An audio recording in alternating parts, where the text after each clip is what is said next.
بسم اللہ الرحمن الرحیم۔ اللہ کے نام سے شروع جو بہت مہربان اور ہمیشہ رحم فرمانے والا ہے۔ السلام علیکم عزیز طلباء و طالبات۔ سورۃ الاحزاب رکوع نمبر 4 ہم پڑھ رہے تھے۔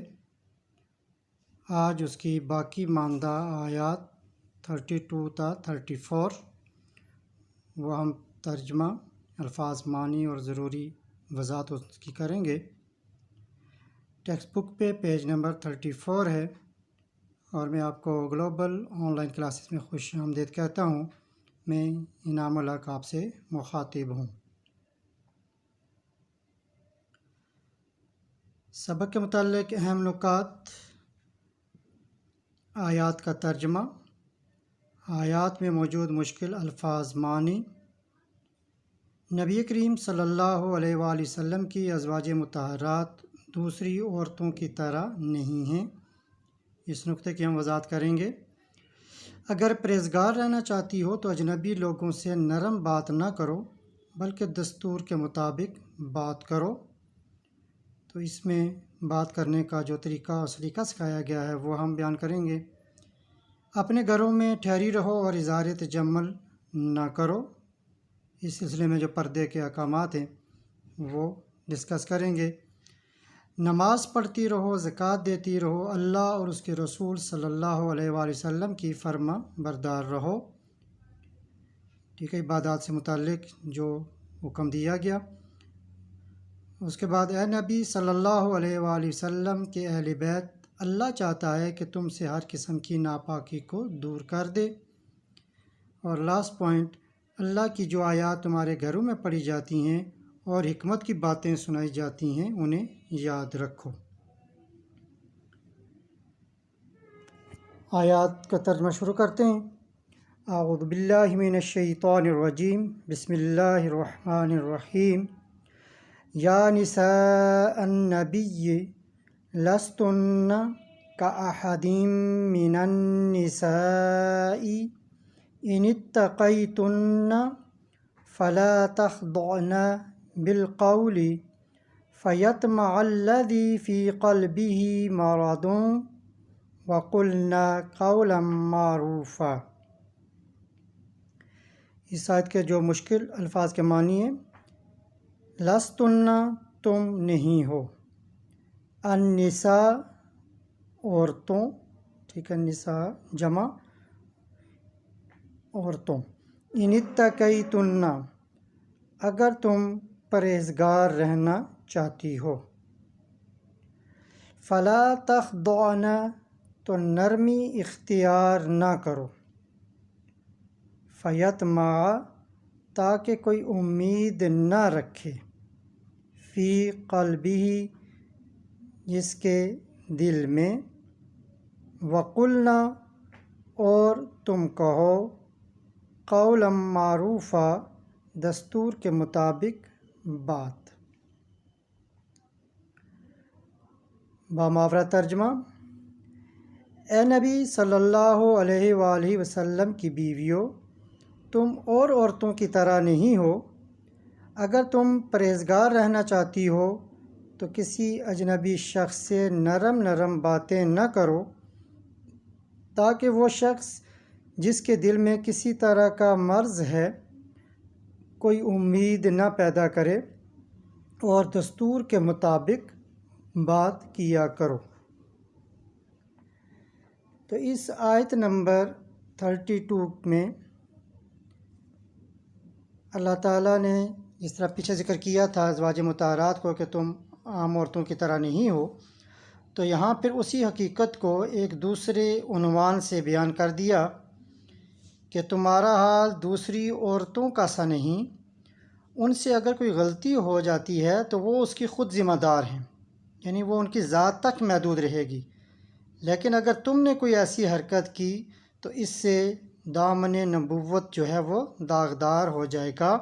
اس لیے جو بھی قدم اٹھاؤ خوب سوچ سمجھ کر، اور اس کے ساتھ ساتھ تقوی اور پارسائی کا ایسا معیار قائم کرو کہ جو اعتراض کرنے والا ہے وہ آپ کے اوپر انگلی نہ اٹھا سکے۔ اس کے بعد دوسری بات جو اس میں بیان کی گئی ہے، بات کرنے کا طریقہ اور سلیقہ وہ سکھایا گیا ہے کہ اگر کسی مجبوری کے باعث تمہیں کسی نامحرم سے بات کرنی پڑے تو اس کے ساتھ کس انداز میں بات کرو کہ تمہارے لہجے کے اندر نرمی نہیں ہونی چاہیے، کیونکہ گفتگو کا لہجہ جو ہوتا ہے وہ بہت سی غلط فہمیوں کا سبب بن سکتا ہے۔ اس لیے اس دروازے کو ہمیشہ کے لیے ہی بند کر دیا اور فرما دیا کہ کیونکہ جس کے دل میں کوئی روگ ہوگا، بیماری ہوگی، وہ کوئی طمع نہ کرنا لگ جائے، کوئی امید نہ باندھ لے۔ تو اس میں بات کرنے کا سلیقہ سکھایا کہ نرم لہجہ نہیں ہونا چاہیے۔ لیکن آخری سے میں وَقُلْنَا قَوْلًا مَعْرُوفًا، اس میں اس بات کی طرف اشارہ کر دیا کہ گفتگو میں اگرچہ تلخی نہیں ہونی چاہیے اور نرم لہجہ بھی نہ ہو، لیکن اس کا مطلب یہ بھی نہیں ہے کہ اس قدر تلخی ہو اور ناشائستگی سے آپ گفتگو کرو جو شریعت کو ناپسند ہے، بلکہ جب آپ بات کرو تو پھر انتہائی باوقار انداز میں اچھے طریقے سے گفتگو کرو تاکہ دوسروں کی دل شکنی اور دل آزاری بھی نہ ہو۔ آیت نمبر 33 وَقَرْنَ فِي بُيُوتِكُنَّ وَلَا تَبَرَّجْنَ تَبَرُّجَ الْجَاهِلِيَّةِ الْأُولَى وَأَقِمْنَ الصَّلَاةَ وَآتِينَ الزَّكَاةَ وَأَطِعْنَ اللَّهَ وَرَسُولَهُ إِنَّمَا يُرِيدُ اللَّهُ لِيُذْهِبَ عَنْكُمُ الرِّجْسَ أَهْلَ الْبَيْتِ وَيُطَهِّرَكُمْ تَطْهِيرًا۔ اس آیت کے پہلے مشکل الفاظ کے معنی دیکھیں۔ وَقَرْنَ اور ٹھہری رہو، بیوتکن اپنے گھروں میں، ولا تبرجن اور زیب و زینت ظاہر نہ کرو، الجاہلیت الاولی پہلے دور جاہلیت۔ زمانہ جاہلیت کا جب لفظ ذکر کیا جاتا ہے تو اس سے مراد اسلام سے پہلے کا جو دور ہوتا ہے وہ مراد ہوتا ہے، زمانہ جاہلیہ یا دور جاہلیت۔ لیذہب کہ دور کر دے، ویطہرکم اور پاک کر دے تمہیں۔ آیت کا بامحاورہ ترجمہ، اور اپنے گھروں میں ٹھہری رہو، اور جس طرح پہلے جاہلیت کے دنوں میں عورتیں اظہار تجمل کرتی تھیں اس طرح زینت نہ دکھاؤ، اور نماز پڑھتی رہو اور زکوٰۃ دیتی رہو، اور اللہ اور اس کے رسول صلی اللہ علیہ وآلہ وسلم کی فرما برداری کرتی رہو۔ اے نبی صلی اللہ علیہ وآلہ وسلم کے اہل بیت، اللہ چاہتا ہے کہ تم سے ناپاکی کا میل کچیل دور کر دے اور تمہیں بالکل پاک صاف کر دے۔ تو اس آیہ مقدسہ میں ازواج مطہرات کو اپنے گھروں میں ٹھہرے رہنے کا حکم دیا گیا، اور یہاں پہ خطاب تو ازواج مطہرات کو ہے، لیکن اس سے مراد تمام خواتین اس سے مراد ہوں گی، قیامت تک کے لیے اس کا حکم ہوگا۔ اور اس آیت میں پردے کے احکامات جو ہیں وہ بیان کیے گئے ہیں، اور اس میں پہلا حکم کیا ہے کہ اپنے گھروں میں ٹھہری رہو، ٹھیک ہے، یعنی بلا ضرورت اپنے گھروں سے باہر نہ نکلو۔ جس طرح کے زمانہ جاہلیت میں اسلام سے پہلے کا دور تھا تو عورتیں جو ہے بن سنور کر غیر مردوں کے سامنے جایا کرتی تھی، تو اس چیز سے منع کر دیا۔ تبرج کا جو لفظ ہے اس کا معنی ہوتا ہے کہ ہر وہ اونچی چیز جو دور سے نمایاں ہو تو اس کے لیے یہ لفظ استعمال ہوتا ہے۔ تو یہاں پہ اس کا معنی ہوگا کہ اپنے حسن و جمال اور اپنی خوبصورتی کو غیر مردوں کے سامنے ظاہر نہ کرو۔ پردے کے احکامات کے سلسلے میں زیادہ ڈیٹیل میں نہیں جاؤں گا، صرف ایک حدیث بیان کر کے ہم آگے بڑھیں گے۔ حضرت انس رضی اللہ تعالی عنہ سے روایت ہے کہ عورتیں بارگاہ نبوت میں حاضر ہوئیں اور عرض کی، یا رسول اللہ، مرد ساری فضیلتیں لیں گے، جہاد میں شرکت کا شرف بھی صرف انہیں نصیب ہوتا ہے، کیا کوئی عمل ایسا ہے جو ہم کریں اور ہمیں مجاہدین کا درجہ حاصل ہو؟ تو حضور صلی اللہ علیہ وآلہ وسلم نے ارشاد فرمایا کہ تم میں سے جو عورت اپنے گھر میں رہے گی، گھر میں بیٹھے گی، اسے مجاہدین فی سبیل اللہ کا درجہ ملے گا۔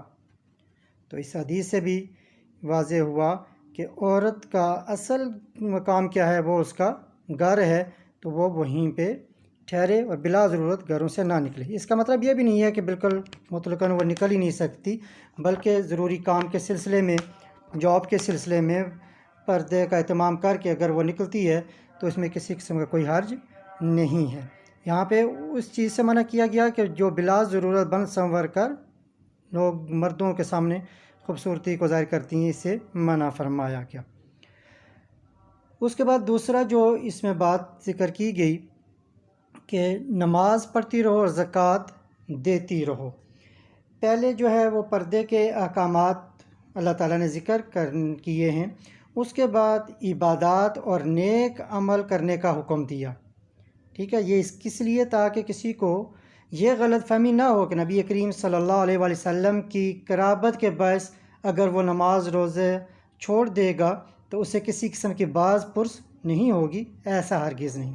لیکن پردے کے احکام جو پہلے ذکر کیے، اس سے پردے کے احکامات کی جو اہمیت ہے اس سے آگاہ کرنا مقصود ہے۔ ٹھیک ہے، تو اس کے بعد عبادات کا حکم دیا۔ اس کے بعد اللہ اس کے رسول کی فرمان برداری، اس چیز کو بیان کرنے کے بعد اللہ تعالیٰ نے یہ فرمایا کہ نبی کے اہل بیت سے کہ اللہ تعالیٰ چاہتا ہے کہ تم سے ناپاکی کا جو میل کچیل ہے اس کو دور کرے اور تمہیں بالکل پاک صاف کر دے۔ یعنی یہ جو ہدایات دی گئی ہیں، یہ خصوصی احکامات ذکر کیے گئے ہیں، تو ان کا مقصد کیا ہے کہ اللہ تعالیٰ کیا چاہتا ہے کہ تمہارا دامن ہر قسم کے داغ سے پاک صاف ہو، اور اگر کوئی اعتراض کرنے والا آپ کے کردار کے اوپر کسی قسم کی بھی انگلی نہ اٹھا سکے، اس لیے اللہ چاہتا ہے کہ تم سے ہر قسم کا میل کچیل دور کر دے اور تمہیں بالکل پاک صاف کر دے۔ نیکسٹ آیت نمبر 34، وَاذْكُرْنَ مَا يُتْلَى فِي بُيُوتِكُنَّ مِنْ آیَاتِ اللَّهِ وَالْحِکْمَةِ إِنَّ اللَّهَ كَانَ لَطِیفًا خَبِیرًا۔ مشکل الفاظ کے معنی، وَاذْكُرْنَ اور یاد رکھو، ما یتلا جو تلاوت کی جاتی ہیں، لطیفہ نرمی فرمانے والا، باریک بین، باماورہ ترجمہ، اور تمہارے گھروں میں جو اللہ کی آیات پڑھی جاتی ہیں اور حکمت کی باتیں سنائی جاتی ہیں ان کو یاد رکھو، بے شک اللہ باریک بین اور باخبر ہے۔ آیت کے اس رکوع کے آخری آیت میں